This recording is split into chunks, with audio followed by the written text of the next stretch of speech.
Quelles astuces naturelles utiliser pour soigner un rhume, une toux, une fièvre, bref? Comment soigner un refroidissement hivernal rapidement grâce à quelques remèdes bon marché que vous trouverez facilement près de chez vous? Vous êtes prêts? Alors c'est parti!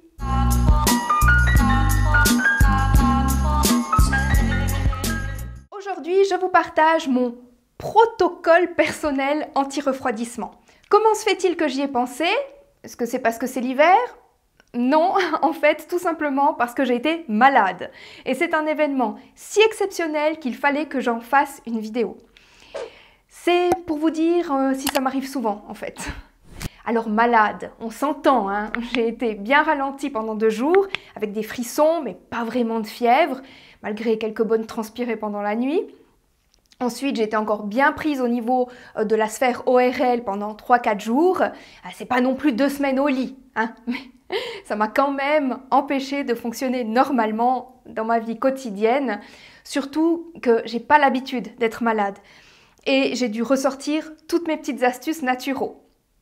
J'ai donc ressorti mes potions et j'ai quand même dû bien regarder la date de péremption sur les produits vu que je ne les utilise pas bien souvent, ou alors j'en utilise certains mais pas sur moi, ou je les utilise pour une toute autre utilité que soigner un refroidissement. Comme vous le savez, j'ai été formée en filière naturopathie et donc je fuis tant que je peux tous les médicaments chimiques. Je dis autant que je peux parce que parfois on n'a pas le choix. Hein. Exemple, un accident qui vous conduit aux urgences à l'hôpital, n'est-ce pas? Lorsque je me soigne ou que je soigne mon entourage, c'est à coup d'huile essentielle, de tisane, de gémothérapie, de phytothérapie, etc. Alors aujourd'hui, on va voir tout ça ensemble et aussi les quelques astuces à mettre en place lorsqu'on est malade. Avant toute chose, je tiens à préciser que si vous voyez votre état se dégrader fortement, que vous êtes souffrant, par exemple plus de 2 semaines d'affilée, ou que vous avez à la base d'autres pathologies associées qui nécessitent une prise en charge déjà en temps normal, un suivi médical, rendez-vous immédiatement chez votre médecin. Mes conseils ne remplacent pas ceux d'un médecin qui vous aura eu en consultation. Ici, je vous parle vraiment d'un refroidissement chez un adulte en bonne santé de manière générale. Pas une bronchiolite chez un nourrisson ou une personne âgée qui a un BPCO, hein, par exemple. Ah oui, et aussi, avant d'utiliser tout produit dont je vais parler ici, vérifiez bien que vous n'y êtes pas allergique.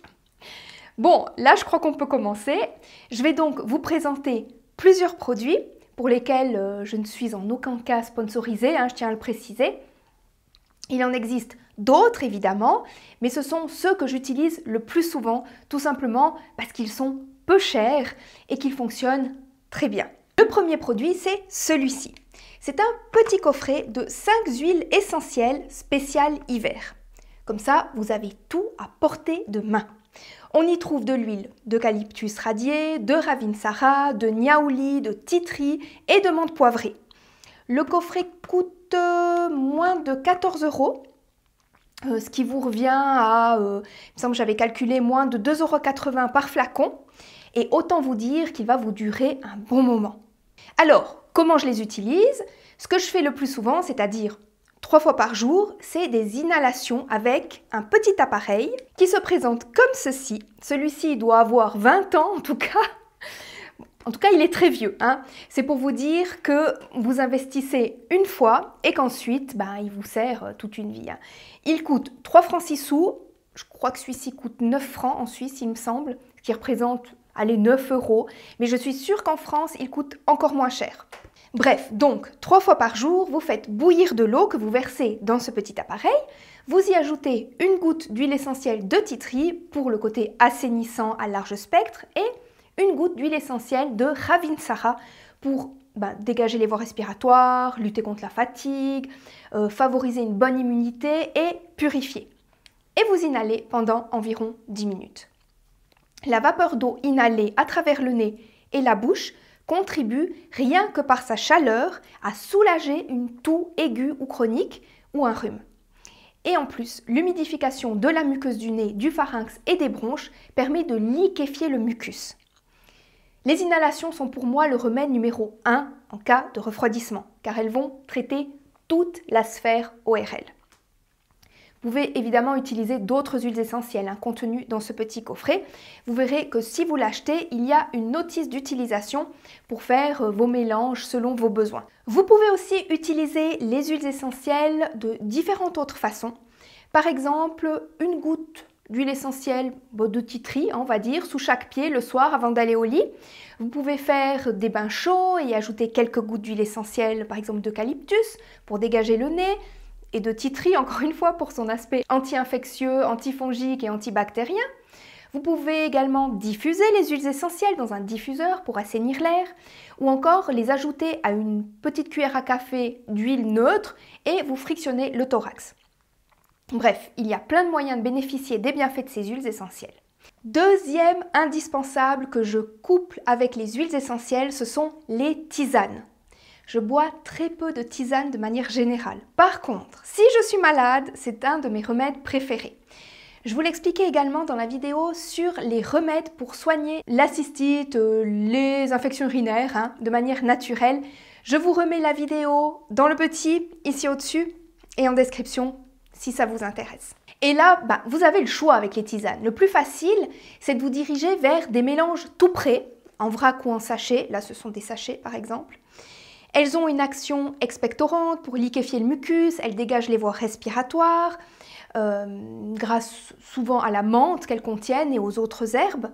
Mais celle que j'affectionne particulièrement, c'est la tisane de thym, que je vous avais également conseillée en cas de cystite, mais qui est aussi indiquée pour soulager la toux et les affections bronchiques. Finalement, on en revient aux méthodes de nos grands-mamans. Si on y réfléchit, finalement, la bouillotte, le plaid et la tisane, c'est ce qui fonctionne le mieux.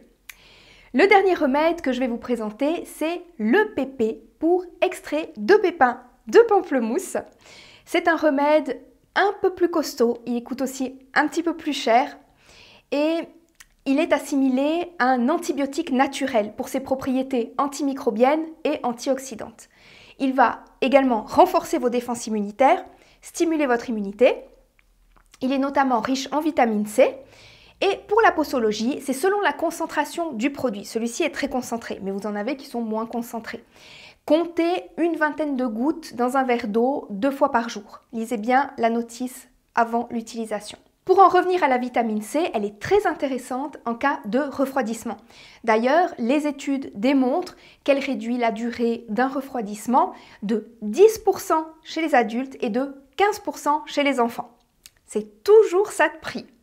Alors, mettez le paquet sur les aliments riches en vitamine C, qui sont évidemment tous les végétaux, que ce soit brocoli, chou de Bruxelles, tous les choux, kiwi, citron, orange, mandarine, pamplemousse, etc.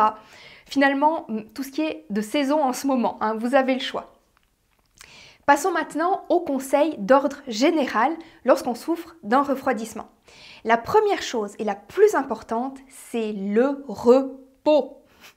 Je ne le dirai jamais assez, le repos.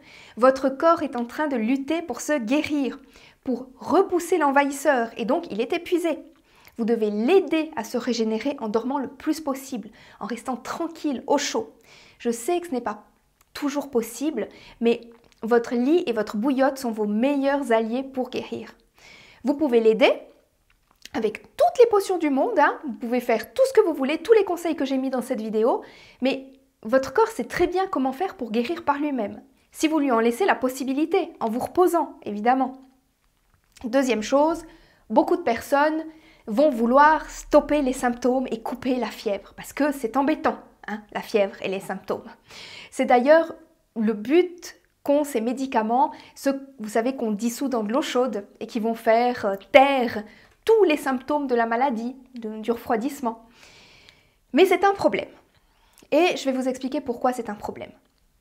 La fièvre n'est pas là par hasard. Certes, une fièvre trop élevée peut causer des dommages, notamment des dommages neurologiques. Mais une fièvre autant élevée qui amène à des problèmes de ce genre-là, des problèmes neurologiques, c'est très très rare. En règle générale, on tourne plutôt autour des 38-39 degrés et rarement plus de 2 jours de suite. La fièvre est une réaction tout à fait normale du corps à une infection. C'est un moyen d'autodéfense. En fait, l'augmentation de la température du corps a pour but d'inactiver les virus, de ralentir la croissance des bactéries, mais aussi de stimuler l'immunité, car elle va augmenter le débit cardiaque pour que le sang circule plus vite, afin de transporter plus rapidement les cellules immunitaires vers le lieu d'infestation. Si je peux m'exprimer ainsi, infestation ça fait un peu bizarre. Donc la fièvre permet aussi d'éliminer les toxines, les déchets, bref, la fièvre a son utilité. Tout comme l'inflammation a son utilité, n'est-ce pas? Notre corps est une fantastique machine, alors oui, nous pouvons le soutenir, mais c'est lui qui fait le plus gros du travail. Dernière chose, n'oubliez pas de beaucoup boire lorsque vous êtes malade, car vous allez également beaucoup éliminer, que ce soit par le mucus, quand vous vous mouchez par exemple, par la transpiration, lorsque vous avez une poussée de fièvre, et votre corps a besoin plus que jamais de se nettoyer de tous ces déchets, de toutes ces bactéries et ces virus qu'il aura détruits et qu'il va vouloir faire sortir du corps. Si vous-même vous avez des conseils ou des remèdes naturels contre les refroidissements, vous pouvez les laisser en commentaire. Ils aideront certainement beaucoup de personnes. Via Felicia à tous!